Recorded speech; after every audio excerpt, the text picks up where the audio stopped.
Bonjour frères et sœurs, je vous remercie d'être présents à notre culte de ce matin.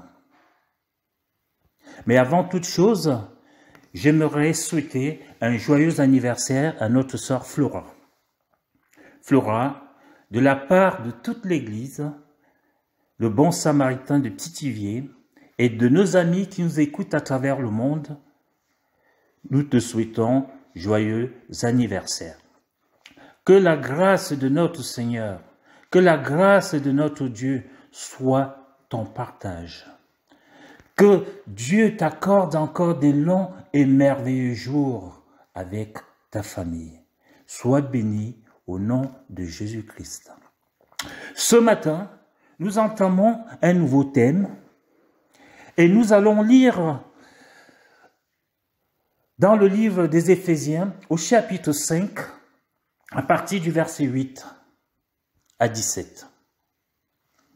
Autrefois, vous étiez ténèbres, et maintenant vous êtes lumière dans le Seigneur.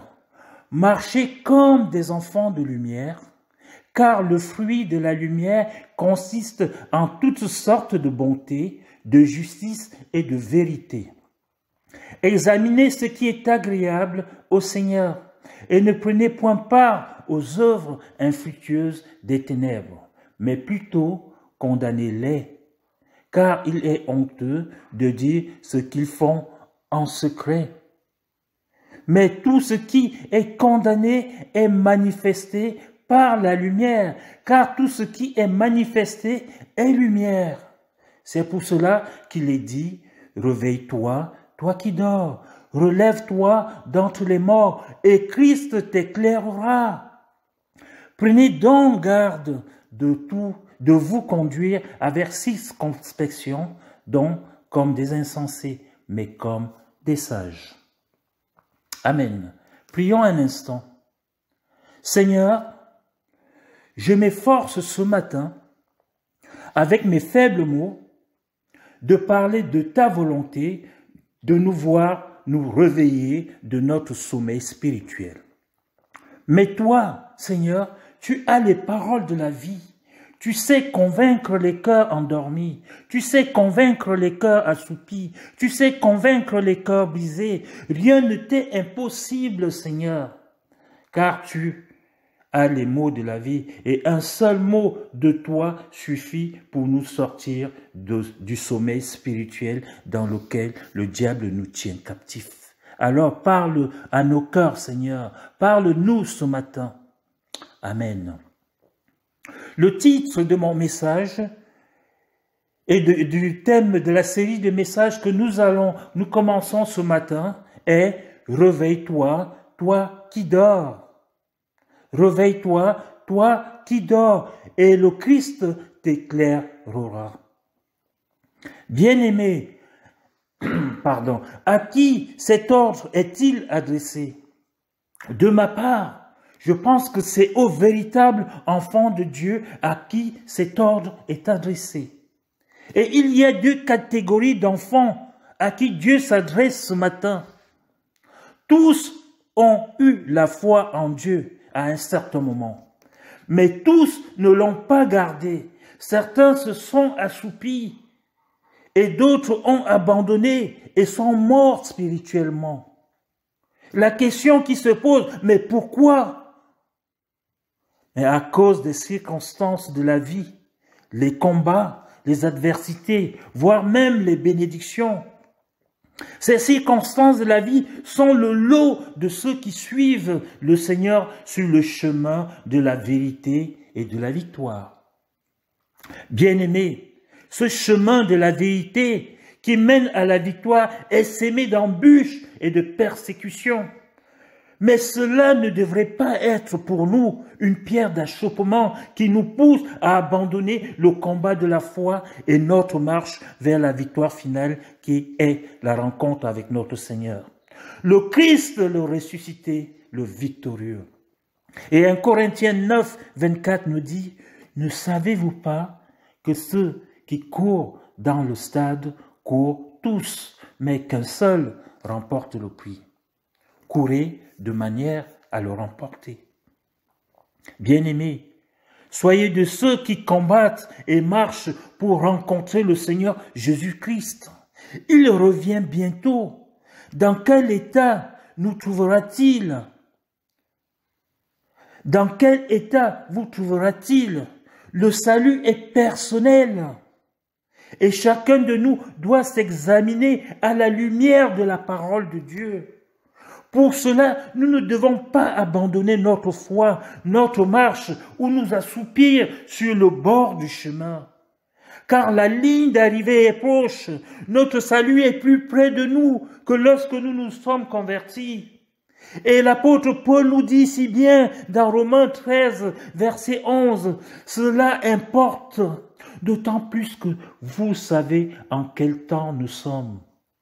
C'est l'heure de vous réveiller enfin du sommeil, car maintenant, le salut est plus près de nous que lorsque nous avons cru. » Bien-aimés, nous, enfants de Dieu, sommes tombés dans un sommeil spirituel profond qu'il faut que Dieu nous secoue, qu'il nous booste pour nous aider à prendre conscience de notre assoupissement spirituel et de nous réveiller.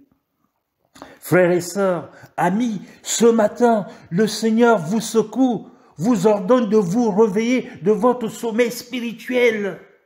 Éphésiens 5, 14 que nous avons lu tout à l'heure nous dit « Réveille-toi, toi qui dors, relève-toi d'entre les morts et le Christ t'éclairera. » Bien-aimés, si nous allons regarder dans le dictionnaire Larousse ou le Petit Robert, le mot « réveiller » est un mot composé d'un préfixe « ré » et d'un substantif « veille ». Une personne qui veille est une personne qui ne dort pas. Sa fonction est de garder. Elle veille pour prévenir les risques. C'est une sentinelle, une personne qui a la charge de faire le guet, de protéger. Et si elle ne veille plus, elle dort. Et quand on dort, on est plongé dans un profond sommeil. Nous sommes immobiles et ne manifestons plus aucune activité. Et souvent, quand nous parlons d'un mort, nous disons qu'il dorme en paix. Alors, transposons tout ce que nous venons de dire dans le domaine spirituel. Dormir nous met en danger, bien-aimés. Dormir nous met à la merci de l'ennemi de Dieu et de notre âme. Et cet ennemi, c'est le diable. Lui, il ne dort jamais. Et 1 Thessaloniciens 5, verset 6 nous dit « Ne dormons donc point comme les autres, mais veillons et soyons sobres, bien-aimés. » Le sommeil est l'une des armes spirituelles fatales que le diable utilise pour nous nuire. Le sommeil est une des armes spirituelles fatales que le diable utilise pour nous tenir dans ses griffes. Frères et sœurs, c'est déjà l'heure de nous réveiller du sommeil. Le mal se développe pendant que nous dormons. Je vais illustrer mon propos de ce matin par une parabole dite par le Seigneur. Pour faire comprendre aux disciples comment l'ennemi opère pendant notre sommeil spirituel, Jésus raconte plusieurs paraboles. Et la première est une histoire qui parle des livrets qui a été sémé dans un champ en même temps que la bonne semence. Dans Matthieu 13, à partir du verset 24. Le Seigneur compare ce champ à une église mélangée de tous ceux qui possèdent la vie divine et de ceux qui n'ont qu'un semblant de piété. Le champ représente ici l'église. Et qu'est-ce que l'ivraie? Ce sont les mauvaises graines. Et spirituellement, ce sont les fils du méchant. Et qui a sémé l'ivraie? C'est le travail de l'ennemi. Et qui est cet ennemi? C'est le diable. Quand a-t-il pu opérer ce travail? C'est quand ceux qui devaient veiller dormaient. Pendant que les hommes dormaient, leur ennemi vint et sema de l'ivraie parmi le froment. Ainsi, c'est pendant le sommeil de ceux à qui la responsabilité de veiller a été confiée que l'ennemi vient accomplir son œuvre néfaste. C'est pendant que nous dormons, nous, enfants de Dieu, et délaissons notre poste de sentinelle, de veilleur, que le diable qui rôde, cherchant qui il va dévorer, fait son travail de massacre. Bien-aimés en Christ, c'est toujours notre manque de vigilance qui permet au diable d'agir. Et la morale que nous enseigne cette parabole est que lorsque nous laissons du terrain à l'adversaire de faire son travail de sabotage et de destruction, il est difficile de se relever et de reconstruire. Matthieu 13, versets 28 à 30. Alors, bien-aimés, comprenons combien il est nécessaire de veiller. Et pourquoi le Seigneur nous ordonne et dit à chacun d'entre nous, « Réveille-toi, toi qui dors, réveille-toi d'entre les morts, et Christ t'éclairera. » En conclusion,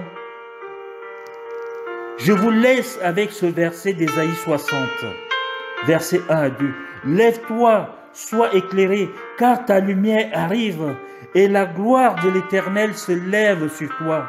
Voici les ténèbres couvrent la terre, et l'obscurité les peuples, mais sur toi l'Éternel se lève, sur toi sa gloire apparaît. Soyez bénis au nom de Jésus. Relève-toi, réveille-toi, toi qui dors. Réveille-toi, toi qui dors. C'est le cri du Seigneur à chacun de nous ce matin. Ô Seigneur, quand je contemple ce que tu as fait, les choses qui m'entourent, ces choses qui m'entourent, ces bénédictions, ces richesses ne valent plus rien pour moi. Parce que si tu reviens maintenant, Seigneur, je suis perdu. Je suis perdu, Seigneur. Alors donne-moi de me réveiller de ce sommeil. Soyez bénis au nom de Jésus-Christ. Amen.